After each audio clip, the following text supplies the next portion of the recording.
ಗುರುಭ್ಯೋ ನಮಃ.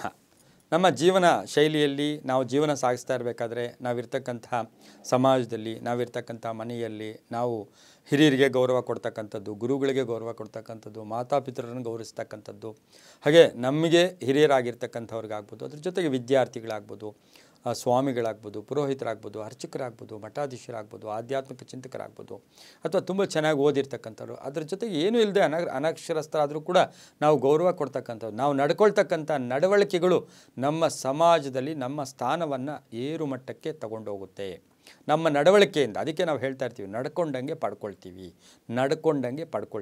ಆ ಒಂದು ಪ್ರಕ್ರಿಯೆಯಲ್ಲಿ ನಮ್ಮೆಲ್ರಿಗೂ ಗೊತ್ತಿರ್ತಕ್ಕಂಥದ್ದು, ನಾವು ದಿನವೂ ನೋಡ್ತಕ್ಕಂಥದ್ದು, ಅನುಭವ ಆಗಿರ್ತಕ್ಕಂಥ ಒಂದು ವಿಷಯದ ಬಗ್ಗೆ ನಾವು ಇವತ್ತು ದಿವಸ ತಿಳ್ಕೊಬೇಕಾಗಿದೆ. ಅದರ ಫಲ ಏನು, ಅದರಿಂದ ತೊಂದರೆ ಆಗುತ್ತಾ, ಒಳ್ಳೆಯದಾಗತ್ತಾ ಏನು ಅಂತ ಹೇಳಿದಾಗ, ನಾವು ಮನೆಯಲ್ಲಿ ಕುಳಿತಿರ್ಬೇಕಾದ್ರೆ, ಕಚೇರಿಯಲ್ಲಿ ಕುಳಿತಿರ್ಬೇಕಾದ್ರೆ, ಅಥವಾ ಯಾವುದಾದ್ರೂ ಸಭೆ ಸಮಾರಂಭಗಳಲ್ಲಿ ಕುಳಿತಿರ್ಬೇಕಾದ್ರೆ, ಅಥವಾ ಯಾವುದಾದ್ರೂ ಇವಾಗ ವಿವಾಹ ಆಗ್ಬೋದು, ದೇವಸ್ಥಾನದಲ್ಲಾಗ್ಬೋದು, ಹೋಮ ಹವನಗಳು ನಡೀತಕ್ಕಂಥ ಜಾಗ ಆಗ್ಬೋದು, ಸಭೆ ಸಮಾರಂಭಗಳಾಗ್ಬೋದು, ರಾಜಕೀಯ ಸಭೆ ಆಗಿರ್ಬೋದು, ಅದು ಸಮಾಜಮುಖಿ ಸಭೆಗಳಾಗಿರ್ಬೋದು, ಅಲ್ಲಿ ನಾವು ಕುಳಿತುಕೊಳ್ತೀವಿ.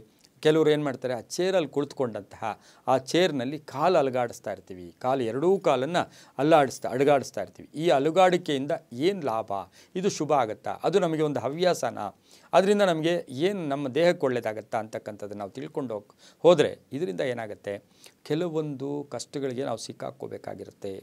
ಅದನ್ನು ನಾವು ಒಂದು ಆಸನ ಅಂತೂ ಕೂಡ ತಗೊಳ್ತೀವಿ, ಆದರೂ ಕೂಡ ಆ ರೀತಿ ಕುಳಿತು ಕಾಲನ್ನು ಅಲುಗಾಡಿಸ್ತಾ ಇರ್ತಕ್ಕಂಥ ಸಂದರ್ಭ, ಬಹುಶಃ ನಮಗಂತ ಯಾರಾದರೂ ದೊಡ್ಡವರಲ್ಲಿರ್ತಾರೆ, ದೊಡ್ಡವರಿದ್ದಾಗ ಆ ಕಾಲು ಅಲುಗಾಡಿಸ್ತಾ ಇರ್ತಕ್ಕಂಥ ಸಂದರ್ಭದಲ್ಲಿ ನಮಗೂ ಅವ್ರಿಗೂ ಇರ್ತಕ್ಕಂಥ ಬಾಂಧವ್ಯಗಳಲ್ಲಿ ಎಲ್ಲೋ ಒಂದು ಕಡೆ ಭಿನ್ನಾಭಿಪ್ರಾಯಗಳು ಬರ್ತಕ್ಕಂಥ ಸಾಧ್ಯತೆ ಇರುತ್ತೆ. ಮತ್ತು ಕಿರಿಯರೇ ಆಗ್ಬೋದು, ಚಿಕ್ಕೋರು ಆಗ್ಬೋದು, ದೊಡ್ಡವರು ಆಗ್ಬೋದು. ಅದರಿಂದ ಏನು ತೋರಿಸುತ್ತೆ, ಆ ವ್ಯಕ್ತಿಗೆ ಎಲ್ಲೋ ಒಂದು ಕಡೆ ಆ ವ್ಯಕ್ತಿಯಲ್ಲಿ ಒಂಚೂರು ಅಹಂ ಇದೆಯೋ, ಅಥವಾ ಆ ವ್ಯಕ್ತಿ ನಮ್ಮನ್ನು ನಿರ್ಲಕ್ಷ್ಯ ಮಾಡ್ತಾ ಇದ್ದಾನೆ. ನಾವು ಯಾರಾದರೂ ಒಂದು ವಿಷಯ ಹೇಳ್ತಾ ಇರ್ತಾರೆ, ಕೆಲವು ರಾಜಕೀಯ ವ್ಯಕ್ತಿಗಳು ನಾವು ನೋಡಿರ್ತೀವಿ, ಅವ್ರು ಕಾಲು ಅಲುಗಾಡಿಸ್ಕೊಂಡು ಕೇಳ್ತಾ ಇರ್ತಾರೆ, ಹೇಳು.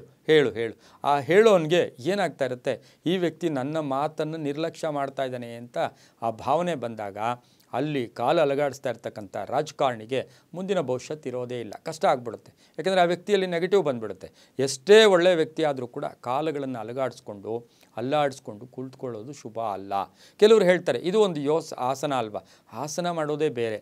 ಅದೇ ಅಧಿಕಾರದಲ್ಲಿದ್ದಾಗ, ಅಥವಾ ಮನೆಯಲ್ಲಿದ್ದಾಗ, ಅಥವಾ ಕಚೇರಿಯಲ್ಲಿದ್ದಾಗ, ಸಭೆ ಸಮಾರಂಭಗಳಿಗೆ ಹೋದಾಗ ಆ ಎರಡೂ ಕಾಲನ್ನು ಅಲ್ಲಾಡಿಸೋದ್ರಿಂದ ಬಹಳಷ್ಟು ಕಷ್ಟಗಳಿಗೆ ಎದುರಾಗ್ತೀವಿ. ಅದರಿಂದ ಏನಾಗುತ್ತೆ ಅಂತ ಹೇಳಿದ್ರೆ, ನಮಗೆ ಭಿನ್ನಾಭಿಪ್ರಾಯಗಳ ಬರೋದರ ಜೊತೆಗೆ ಸಾಲಗಳು ಜಾಸ್ತಿ ಆಗುತ್ತೆ, ಸಾಲಕಾಟ ಜಾಸ್ತಿ ಆಗುತ್ತೆ. ಅದರ ಜೊತೆಗೆ ವೈಜ್ಞಾನಿಕವಾಗಿ ನಮ್ಮ ಬಾಡಿಯಲ್ಲಿ ಧನಾತ್ಮಕ ಶಕ್ತಿಗಳು ಆಚೆ ಹೊರಟೋಗುತ್ತೆ.